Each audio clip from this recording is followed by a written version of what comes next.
দুপুরবেলা সবাই মিলে খেতে বসছি। তখনই ভাই বলল, চল আজকে খালার বাড়ি। এর মধ্যে আমি বলে ফেললাম যাব, কিন্তু খালাকে না সারপ্রাইজ করব খালাকে। আসসালামু আলাইকুম, মিমি ভিলেজ ব্লগে সবাইকে স্বাগত। ব্যস্ত শহর মির্জাপুর থেকে শুরু করলাম আজকের ব্লগ। ভাই আর বাবুর আব্বু দুইজনে মিলে মিষ্টি কিনে নিল। পরে চলে গেলাম ফলের দোকানে কিছু ফল কিনতে। ভাইরে ভাই, ফলের যে এত দাম, টেনে পুরো ব্লগটি দেখুন, আশা করি খুবই ভালো লাগবে। আগের ব্লগে তো দেখছেন বাবুর আব্বু চলে গেছিল, ভাগ্যবশত মির্জাপুরের আশেপাশেই ছিল, এর জন্য ও আসতে পারছে, আমাদের সাথে যেতে পারছে। বাবুর আব্বু আমাদের সাথে যাবে, এর জন্য আমি খুব খুশি খুশি মন নিয়েই তো আমরা সিএনজিতে উঠে গেলাম। এর মধ্যে সিএনজি ছেড়েও দিছে। রওনা হয়ে গেলাম মির্জাপুর থেকে নাগরপুর যাওয়ার উদ্দেশ্যে।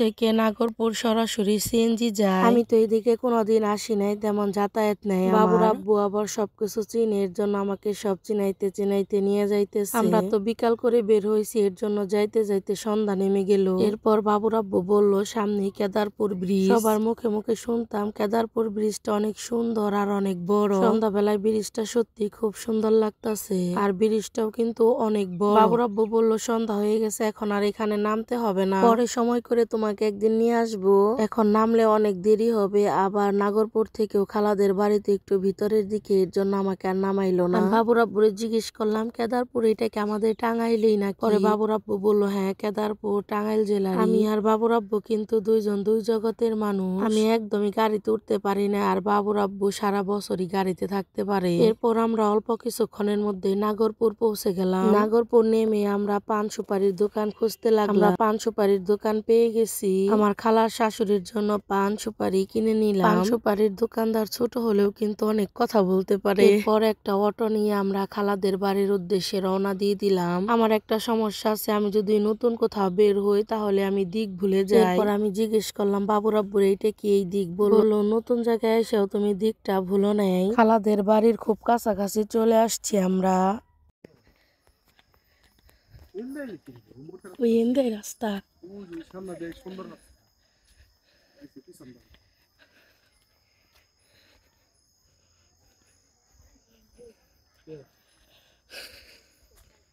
এ গোবর আছে দেখে।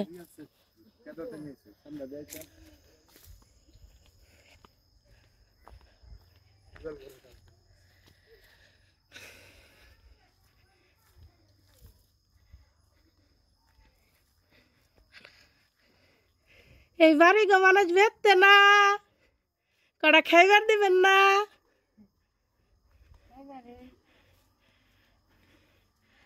কে আমরা ভালো আছেন? ওই দেখেন কারাইছে খালো কো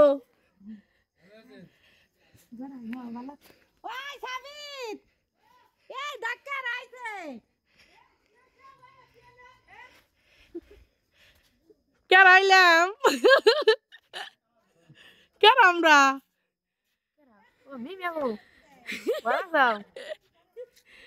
আসসালামু আলাইকুম। আসসালামু আলাইকুম। ভালো আছেন? বাজারে খুঁজে আসলাম। কোন মামা কো? মামা আমি না।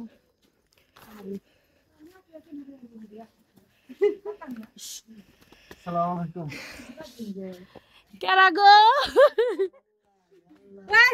ফোন দিতেছি যে আজকে আমার ব্লগের নায়িকা আমাদের জন্য রান্না করতেছে। আমি আইছি, এর জন্য আমার খুব বকাবকি করতেছে যে তুই না জানি আইলি কে? কও তুমি এখন কে কে কে বকা কও, তুমি কও। তুমি তো আমার বকলা আইলাম, পরে না জানি আইছি হের নিকে বকা দাও। এটা হইতেছে আমার খালার শাশুড়ি, আমার নানি আমার অনেক আদর করে, আর না জানি আইসি রাত করে, এর জন্য বকাবকি করতেছে আমারে। কয় তো এখন কি খাওয়ামো রান্না করে? না আমি তো কইছি যে না কই আহু। রাত কইরা গেছি, খুশির ঠেলায় খালা আমাদের কি রেখে কি রান্না কইরা খাওয়াই। মায়ের পরে যদি ভালোবাসার মতো কেউ থাকে তাহলে তো খালা। দেখেন এত রাতে খালা আর খালার শাশুড়ি আমাদের জন্য কি কি রান্না করছে। ডিম ভর্তা, গরুর মাংস, মুরগির মাংস, এই এত রাতে এত কিছু রান্না করে নিয়ে আসছে আমাদের জন্য। রান্নাটা অসম্ভব মজা হয়েছিল, আমরা সবাই মিলে একসাথে মজা কইরা খাইলাম। এরপর খালারে বললাম সকালবেলা ঘুম থেকে উঠে আপনার গাছে এত সুন্দর বেগুন হয়েছে, এই বেগুন ভর্তাতে আমাদের আজকে সকালবেলা ভাত রান্না করে দিবেন। আমি বললাম যে আমি নিজ হাতে হাতে বেগুনগুলা ছিঁড়মু, এত ভালো লাগতাছিল টাটকা সবজিগুলা দেখে। বেগুন গাছে তো কাটা থাকে, এর জন্য আমার হাতে কাটা লাগলো। সাবিত আমার বলতাছে তোমার দ্বারা এটা ছিঁড়া হবে না, দেও আমি ছিঁড়ে দেই তোমার এই বেগুন। সাথে সাবিতের এক চাচাতো ভাইও ছিঁড়ে দিল। এরপর নিয়ে গেলাম আমি বেগুন গুলা সুন্দরীর কাছে। সুন্দরী মানে আমার খালার শাশুড়িরে আমি সুন্দরী বইলা ডাকি। কি তার আমি সুন্দরী বইলা ডাকি, কত বয়স হয়ে গেছে তারপরেও দেখেন মাশাআল্লাহ কত সুন্দর। ধরো সুন্দরী, আমার এই বেগুন গুলা ভর্তা বানিয়ে দাও, মজা কইরা আমি ভাত খাবো। আমার খালা কিন্তু গৃহস্থ বাড়ির বউ, সবকিছু আছে তাদের, গরু ছাগল ভেড়া সবই পালে আমার খালা। শুধু দেখেন মাশাআল্লাহ আমার খালার গরুটা কত সুন্দর। ভিডিওতে ছোট খালার ঘরের সামনে দেখেন কি সুন্দর আদা গাছ লাগাইছে, সাথে কিন্তু অ্যালোভেরা গাছ লাগাইছে অনেক। যারা কোনোদিন আদা গাছ দেখেন নাই তারা আমার ভিডিওর মধ্যে দেখেন। মোটামুটি কিন্তু আমার খালার বাড়িতে সবকিছু চাষ করে। চৈত্র মাস আসলেই কিন্তু আদা গুলা উঠে ফেলায়। শীতের দিন, এর জন্য বাবুর আব্বু আর ভাই ওরা তো কেস পড়ে গেছে, একটু বাহিরে বের হইবে, এর জন্য জুতা নাই ওদের। খালাদের বাড়ির সামনে বাজারের দোকান থেকে জুতা কিনে নিল। আমাদের খালার এলাকা কিন্তু এটা একটা চর এলাকা। ওই যে একটু দূরে গাছগুলা দেখা যাইতেছে, ওইখানেই ধলেশ্বরী নদী।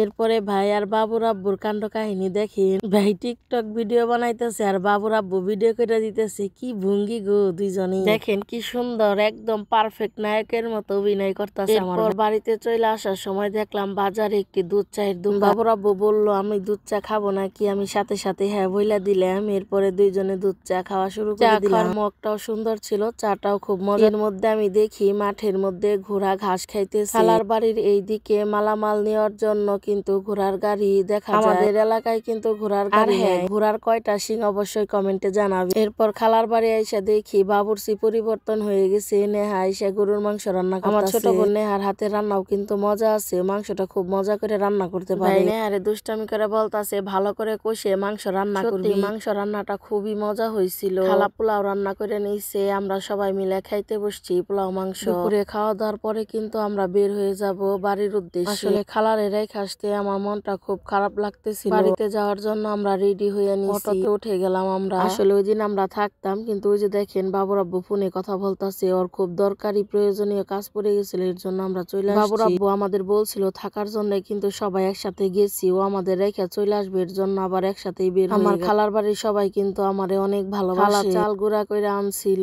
পিঠা বানানোর জন্য, সেইগুলো আমরা না খেয়ে আসছি। খালা এত মন খারাপ করতেছিল। বাবুর আব্বু আমারে বললো কালকে তোমারে কেদারপুর ব্রিজ দেখাইছি, আজকে আমরা এলাসিন দিয়ে যাইলে তোমার দুইটা ব্রিজ দেখা হবে। এলাসিন ব্রিজটাও কিন্তু খুব বড়, চলো যায়। এর মধ্যে আমি ভিডিও করা শুরু করছি, আমার ভাই আমার ডিস্টার্ব করতেছে আর বলতাছে ব্লগার একটু ডিস্টার্ব। ভাই আমার থেকে অনেক বড় হলে কি হবে, আমার সাথে কিন্তু অনেক দুষ্টামি করে। এর মধ্যে আমরা এই যে দেখেন এলাসিন ব্রিজের উপরে উঠে যাইতেছি। সত্যি এলাসিন ব্রিজ থেকে যে ভিউ গুলা দেখা যায় এত সুন্দর, আমার কাছে খুবই ভালো লাগছে। শুধু আমি একা নয়, দেখেন মোটর সাইকেল দিয়ে লোক যাইতেছে, সেও এলাসিন ব্রিজটা ভিডিও করে নিতেছে। এত সুন্দর জায়গা, ভিডিও করবে না আবার আপনারা দেখেন তো সামনে ওইটা কি দেখা যাইতেছে, এটা মেয়েদের দুর্বল জায়গা। বাবুর আব্বুর খুব তাড়াতাড়ি ছিল, কিন্তু আমি চটপটি ফুচকা পছন্দ করি, এর জন্য বাবুর আব্বু অটোটা থামিয়ে আমাদের খাইতে বলল। সুন্দর ভিউ, এত সুন্দর একটা পরিবেশ, আমার কাছে যে কি পরিমাণ ভালো লাগছে।